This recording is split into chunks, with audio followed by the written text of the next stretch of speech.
تو حضرت عمر کی ایک طبیعت میں ایک عاجزی والا معاملہ تھا، اور آپ دیکھ لیں کہ یہی عاجزی ہے جو ان کو ایمان کی طرف لے آئی ہے۔ نبی الاسلام کی ترمذی میں دعا ہے نا، اے اللہ عمر ابن حشام اور عمر ابن خطاب میں سے ایک کو اسلام کی دولت ہے۔ ابو جہل کو کیوں نہیں ملی؟ میں آپ کو ایک ہی فرق ایک ہی بندے کی زبانی بتا دیتا ہوں۔ حضرت عبداللہ ابن مسعود کہتے ہیں، صحیح بخاری میں آتا ہے کہ جب اس مرنے کے قریب تھا، جو دو بچوں نے اس کو قتل کر کے نیچے گرایا، بھی اس کی رمق باقی تھی، تو میں اس کی جب گردن کاٹنے کے لیے اس کے سینے پہ چڑھا تو مجھے کہنے لگا کہ تم ایک یعنی کم ذات کے آدمی نے ایک بہت بڑی سواری کے اوپر سوار ہوا ہے اور میری گردن کو نیچے سے کاٹنا تاکہ سردار کی گردن نظر آئے، یہ اکڑ آخری وقت میں بھی نہیں جا رہی ہے، ٹھیک ہے جی۔ اور دوسری طرف آپ حضرت عمر فاروق رضی اللہ تعالیٰ کو دیکھیں کہ بلال حبشی کو کہہ رہے ہیں، صحیح بخاری میں حدیث ہے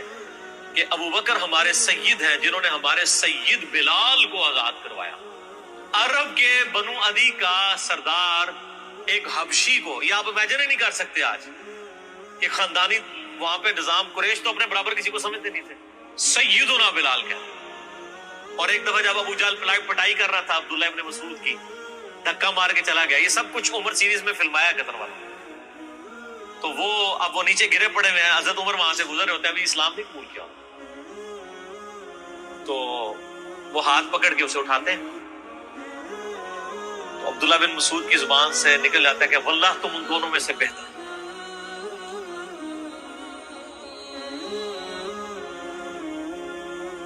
تو یعنی جو نبی علیہ السلام نے دو مانگے ہیں نا، ان میں سے تم بہتر، یعنی عاجزی ہے، یعنی ہے کافروں کی پارٹی میں اور میرے ساتھ بھی اس میں سلوک کر رہے ہیں، اور وہی ہوا، اللہ تعالیٰ نے کو قبول کر لیا۔ تو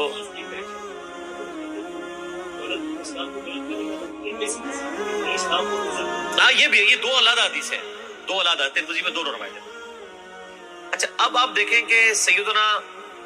عمر فاروق رضی اللہ تعالیٰ عنہ کہتے ہیں، حضرت ابو ہریرہ کہتے ہیں مسلم شریف کی اس حدیث میں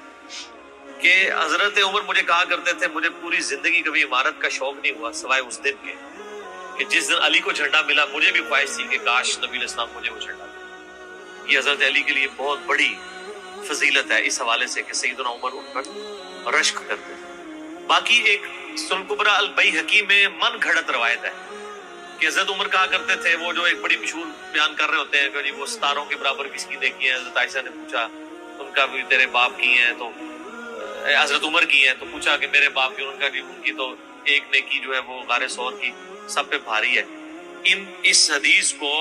شیخ البانی نے، شیخ زبیلی زئی صاحب نے، دونوں نے لکھا ہے یہ موضوع حدیث ہے، وضع کی گئی حدیث ہے،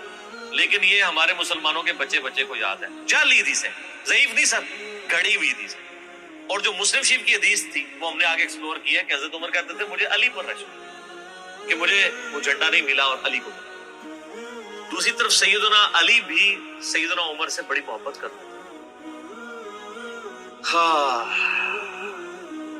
بخاری و مسلم دونوں میں حدیث ہے، مشکات میں بھی آپ کو مل جائے گی، تیسری جلد میں حضرت ابو بکر عمر کے فضائل کے چیپٹر۔ عبداللہ ابن عباس کہتے ہیں کہ سیدنا عمر کی میت رکھی ہوئی تھی اور لوگ ان کی میت پہ رو رہے تھے اور اپنے اپنے انداز میں ان کے اوپر سلام پیش کر رہے تھے کہ آپ کی وجہ سے اللہ نے اسلام کو اتنا عروج دیا، رومن اور پرشین امپائر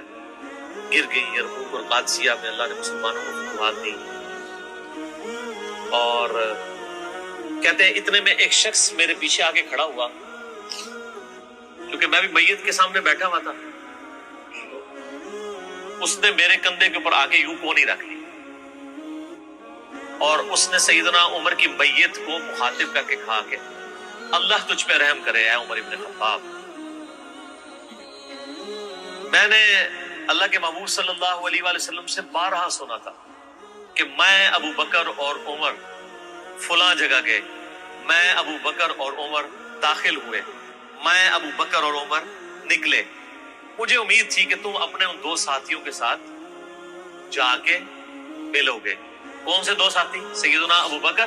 اور سیدنا محمد رسول اللہ صلی اللہ علیہ وآلہ وسلم۔ اور اللہ کی قسم اس روئے ارض پہ تم وہ شخص تھے کہ مجھے خواہش ہے کہ میں تمہارے اعمال کے ساتھ اللہ کے حضور پیش ہوں۔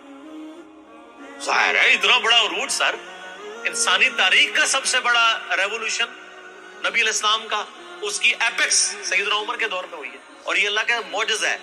نبی علیہ السلام کی مبارک زندگی میں انقلاب آتا نا تو اس طرح کے تو بہت لیڈر پہلے بھی آئے تھے جنہوں نے اپنی زندگیوں میں انقلاب لے کے آئے تھے۔ یہ معجزہ یہ تھا کہ وہ شخص دنیا سے چلا گیا، ہزاروں اس کے ماننے والے مرتد ہو گئے عرب قبائل، اور چند مخلص ساتھی ساتھ ہیں، اس کے باوجود اللہ نے رومن اور پرشین امپائر الٹوا دیے۔ کتنا بڑا معجزہ ہے۔ اگر نبی علیہ السلام اپنی مبارک زندگی میں کر جاتے، وہ تو اسکندر اعظم بھی کر گیا، بعد میں چنگیز خان نے بھی کیا، بڑے بڑے لیڈر آئے۔ یہ ڈفرنس،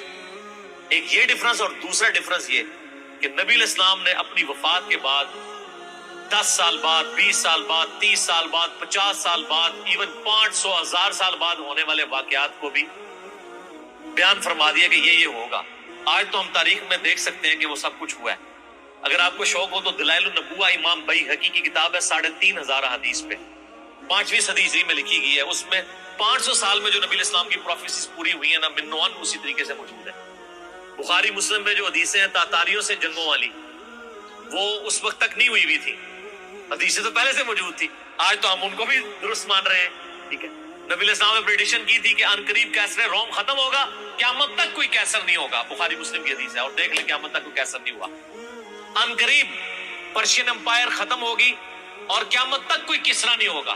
آج دیکھ لیں 1400 سال ہو گئے ہیں۔ سر یہ اسی طریقے سے ہے کہ میں کہوں کہ ان قریب امریکہ اور رشیا ختم ہو جائیں گے ود ان فیو ایئرس، اور قیامت تک کبھی ان کو پاورز نہیں ملیں گی جو کہ ابھی پاور ہیں اور جن کی صدیوں سے چل رہی ہیں،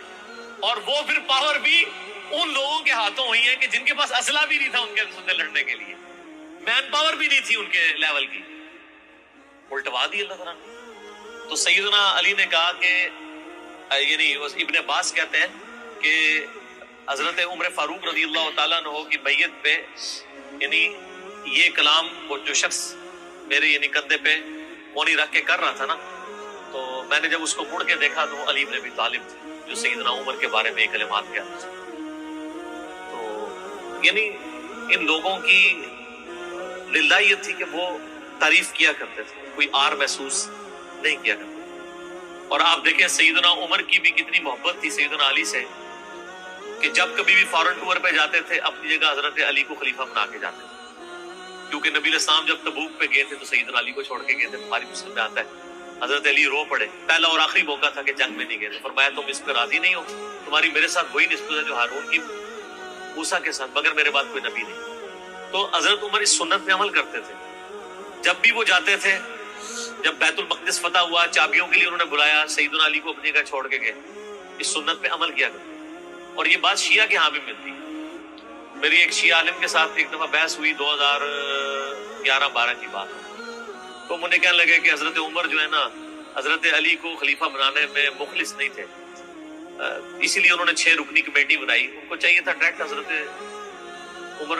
حضرت علی کو نامزد کرتے۔ تو میں نے کہا اس کے پیچھے ریزن کیا ہے، وہ تو حضرت عمر نے خود بتائی ہے، بخاری مسلم دونوں میں حدیث ہے۔ ابن عمر کہتے ہیں جب حضرت عمر کو زخم لگا اور اب ہمیں یقین ہو گیا کہ وہ جانور نہیں ہوں گے، کھاتے تھے تو انتڑیاں کٹ چکی تھی، یہیں سے وہ سب کچھ نکل جاتا تھا، تو ہم نے عرض کیا کہ اپنا خلیفہ کسی کو نامزد کر دیں۔ تو انہوں نے کہا اگر میں اپنا خلیفہ کسی کو نامزد کرتا ہوں تو میں اس کی سنت پہ عمل کرتا ہوں جو مجھ سے بہتر ہے، ابو بکر، اور اگر میں نہیں کرتا تو میں اس کی سنت پہ عمل کروں گا جو ان سے بھی بہتر ہے، یعنی رسول اللہ صلی اللہ علیہ وسلم۔ ابن عمر کہتے ہیں جب میں نے حضرت عمر کی یہ بات سنی نا تو مجھے سمجھ آ گئی کہ اب حضرت عمر کسی کو نہیں بنائیں گے، کیونکہ وہ ہمیشہ ہر معاملے میں نبی علیہ السلام کی سنت کو پرائورٹی دیتے تھے۔ اور وہی ہوا کہ انہوں نے کہا کہ میں 6 رکنی کمیٹی بنا رہا ہوں، بخاری کے اور مسلم کے الفاظ ہیں کہ میں اپنے بعد اس امر خلافت میں ان 6 بندوں سے زیادہ کسی کو اہل نہیں سمجھتا جن سے رسول اللہ صلی اللہ علیہ وآلہ وسلم اپنی وفات تک راضی رہے۔ اور فرمایا علی، عثمان، طلحہ، زبیر، عبد الرحمن بن عوف، سعد ابن ابی وقاص۔ اچھا یہ کون ہے؟ عشرہ مبشرہ ہیں۔ عشرہ مبشرہ میں سے یہ 6 بندے باقی تھے اور ایک 7واں بھی تھا، اس کا نام اس نے لیا کہ ان کا بہنوئی تھا، سعید ابن زید۔ وہ تو معاویہ کے دور میں جا کے فوت ہوئے ہیں نا، سعید ابن زید تو بہت بعد میں فوت ہوئے۔ اور اسی بخاری میں الفاظ ہیں کہ عبداللہ بن عمر کو مشورے میں ضرور شامل کرنا لیکن اس کو کوئی خلیفہ نہ چنے۔ اور کہا کہ سعد ابن ابی وقاص پہ اگر تم متفق ہو جاؤ تو اسے خلیفہ چن لینا، اور میری اس بات کو دلیل نہ بنانا کہ میں نے اسے معزول کیا تھا پرشین امپائر کی گورنری سے، کہیں ایسا نہ ہو کہ تم اس پہ متفق اور کہو کہ اس کو تو عمر نے اتارا ہوا تھا، این ادھر رہنے دو، اس 62 لگ گئی ہے۔ یہ 62 ہے ہی جعلی چیز ہے، اسلام میں کوئی 62 نہیں ہے۔ اسلام میں یہ نہیں ہے کہ آپ کو مطلب موت کے غرغرے تک توبہ قبول ہے، آپ ایک بندے کے ساتھ معاملہ ہو جاتا ہے اور وہ توبہ طائب ہو جاتا ہے تو بس ٹھیک ہے، وہ تا حیات میں اہل کوئی نہیں ہوتا۔ اسلام میں کوئی تا حیات نہیں ہے۔ اللہ تعالیٰ کے ساتھ گستاخی کرنے والے کے لیے بھی جامع ترمذی میں حدیث ہے کہ موت کے غرغرے تک جو ہے وہ توبہ کا دروازہ کھلا ہوا ہے، موت کے غرغرے سے پہلے تو 62 نہ لگا دینا اس پہ۔ وہ ایک معاملہ تھا، وہ حضرت عمر کسی کو 4 سال زیادہ گورنر آنے نہیں دیتے تھے، انہوں نے ان کو ہٹا دیا۔ تو یعنی ان لوگوں کی یہ للہیت ہوا کرتی۔ تو میں نے اس کو کہا کہ دیکھو کہ یہ وجہ تھی کہ انہوں نے نبی الاسلام کی سنت پہ عمل کیا کہ میں ان 6 بندوں سے نبی الاسلام راضی تھے، میں اس کمیٹی بناؤں گا، میں، اور اس میں الفاظ ہیں بخاری مسلم میں کہ میں زندگی بھر تمہارا بوجھ اٹھاتا رہا، اپنے مرنے کے بعد تمہارا بوجھ نہیں اٹھاؤں گا، تم خود اپنا خلیفہ چن لینا ان 6 میں سے، یعنی میں کسی کو نامینیٹ نہیں کروں گا۔ دوسرا میں نے اس شیعہ عالم سے یہ بات کی کہ حضرت عمر اتنے بڑے رسک کے اوپر تھے کہ جس نے پوری دنیا کو الٹ دیا ہے، اور وہ چند بندے لے کے رومن اور پرشین امپائر کا وزٹ کر رہا ہے، کوئی بھی قافلہ ان پہ حملہ کر کے ان کو شہید کر سکتا، اور اگر خدا نہ خواستہ اس دوران وہ شہید ہو جاتے تو حضرت علی آٹومیٹکلی خلیفہ ہوتے کیونکہ ان کو چھوڑ کے گئے ہوئے تھے۔ یہ ان کا اخلاص تھا۔ پھر سیدنا عمر نے حضرت علی کو چیف جسٹس لگایا ہوا تھا حجاز کا۔ چیف جسٹس آج کل نہیں سنبھالا جا رہا، اور اس زمانے میں جب اسلام کا دورہ ہو، عدل کا نظام ہو، اور تینوں جو زہد کے امام تھے نا، حضرت عمر نے ان کو چیف جسٹس لگایا تھا۔ رومن امپائر گری، اصحاب صفہ میں سے ابو درداء کو لگایا، سب سے غریب ترین صحابی، یہ ان کا کرائیٹیریا تھا۔ ابو سفیان، بڑے بڑے لوگ جو اینڈ پہ مسلمان ہوئے، یہ لائنیں بنا کے کھڑے رہتے تھے، حضرت عمر ان کو نہیں ملتے تھے جب تک باقیوں سے فارغ نہ ہو جائے۔ وہ کہتے تھے ہم سردار، ان کا نہیں، تم اسلام میں بعد میں آئے ہو۔ اور وہ مہاجرین کے وظیفے اور اصحاب بدر کے وظیفے انہوں نے باقیوں سے ڈبل لگائے ہوئے تھے کہ انہوں نے برے وقت میں اسلام کا ساتھ۔ اور پرشین امپائر گری، عبداللہ ابن مسعود، زہد ترین صحابی، زہد کے امام، ان کو وہاں پہ چیف جسٹس لگایا، اور حجاز کے اندر سیدنا علی کو لگایا۔ اور اس سے بھی بڑھ کے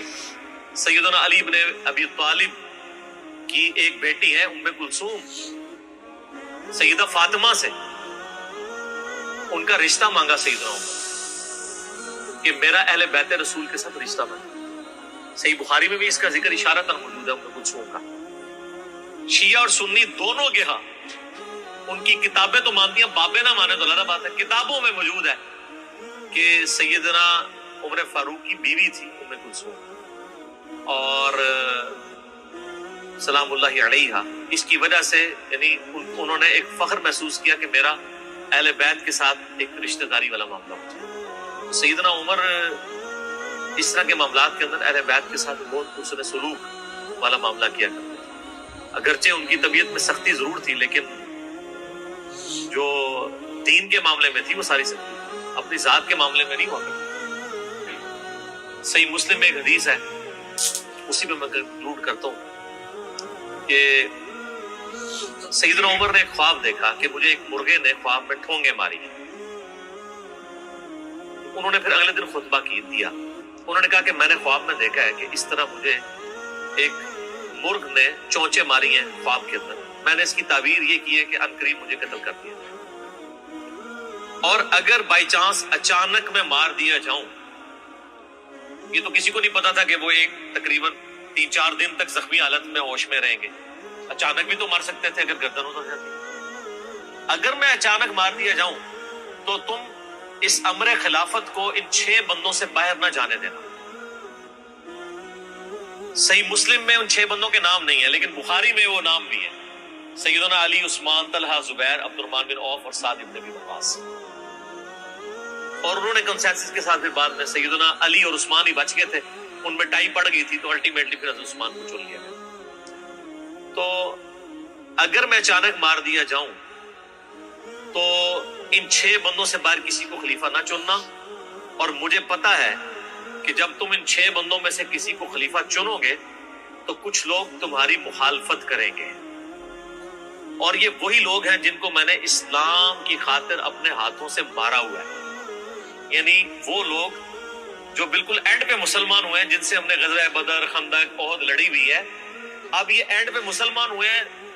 چونکہ وہاں پہ بھی انہوں نے حکمرانی دیکھی ہوئی ہے، تو یہاں پہ بھی ان کی خواہش یہ ہوگی کہ ان میں سے کسی کو خلیفہ چنا جائے۔ تو جب تم دیکھو کہ ایسے لوگ اس خلافت کے دشمن ہیں، ان 6 میں سے کسی بندے کی خلافت کے مخالفت کر رہے ہیں، تو تم سمجھ لینا کہ یہ لوگ اللہ کے دشمن، اور دوسرے الفاظ تو بڑے سخت ہیں، کافر ہیں۔ اب اس کی انجینئرنگ میں نہیں کرتا، وہ پھر کسی اور طرف بات چلی جائے گی۔ آپ میرا ریسرچ پیپر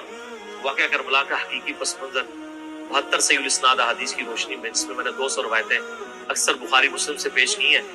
اس کے سٹارٹ میں نے حدیث لکھ کے پھر لکھا ہے کہ اب آئندہ صفحات میں آپ کو پتہ چلے گا کہ سیدنا عمر اسلام کا دشمن کن لوگوں کو سمجھتے تھے، اور یہی الفاظ صحیح بخاری میں عبداللہ بن عمر نے بھی استعمال کیے تھے۔ کس کے بارے میں کیے تھے وہ ہمارا ریسرچ پیپر، ٹھیک ہے۔